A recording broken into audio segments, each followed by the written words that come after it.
Saudari-saudaraku, kali ini kita akan masuk ke bagian yang kedua. Bagaimana magisterium mengajarkan soal keesaan Allah? Lebih tepatnya sih ajaran Trinitas. Ternyata kalau kita browsing di internet, ada banyak pembicaraan mengenai ajaran Trinitas. Ada loh yang bilang kalau soal Trinitas itu hanya akal-akalan gereja melalui aneka konsili. Misalnya konsili Nikea. Kira-kira benar enggak ya? Sebenarnya dari penjelasan sebelum ini sudah jelas sih kalau ajaran gereja tentang keesaan Allah itu sudah ada sejak awal mula gereja. Dasarnya ya sabda Tuhan Yesus kepada para rasulnya. Bahkan dalam katekismus disebutkan kalau ajaran Trinitas adalah dasar iman yang utama. Konsili-konsili yang ada menegaskan ajaran Trinitas secara tulis. Kok bisa ya? Karena ajaran itu sedang digoyang dan diserang oleh ajaran-ajaran sesat. Misalnya oleh Arius. Ada lagi misalnya Sabellius. Nah, jadi jelas bahwa magisterium itu menegaskan ajaran yang telah berakar sejak gereja perdana.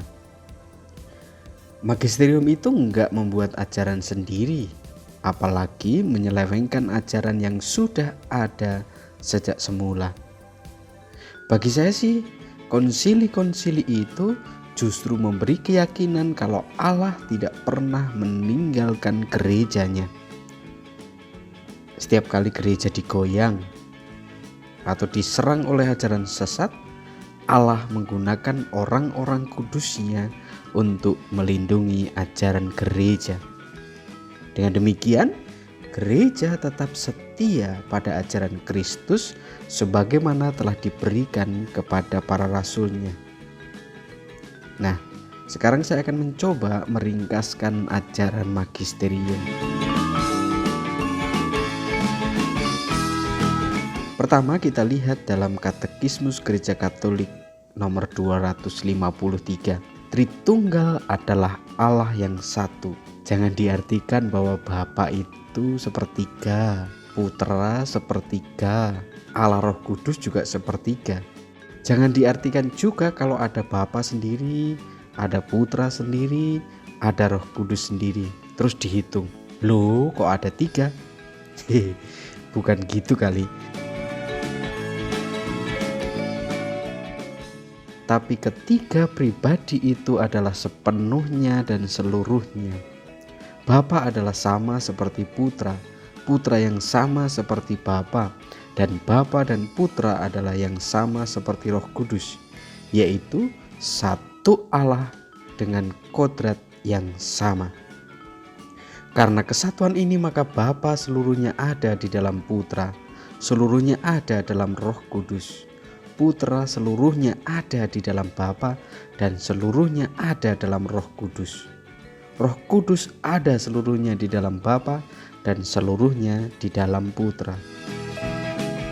Yang kedua, ketiga pribadi ini berbeda secara real satu sama lain, yaitu di dalam hal hubungan asalnya, yaitu Allah Bapa yang melahirkan, Allah Putra yang dilahirkan, dan Allah Roh Kudus yang dihembuskan.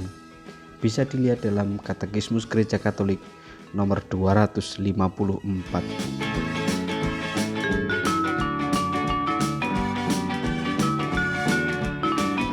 Yang ketiga adalah ketiga pribadi ini berhubungan satu dengan yang lainnya. Perbedaan dalam hal asal tersebut tidak membagi kesatuan ilahi, tetapi justru menunjukkan hubungan timbal balik di antara mereka. Bapa dihubungkan dengan Putra, Putra dihubungkan dengan Bapa, dan Roh Kudus dihubungkan dengan keduanya. Hakikat mereka adalah satu, yaitu Allah. Bisa dilihat dalam Katekismus Gereja Katolik nomor 255.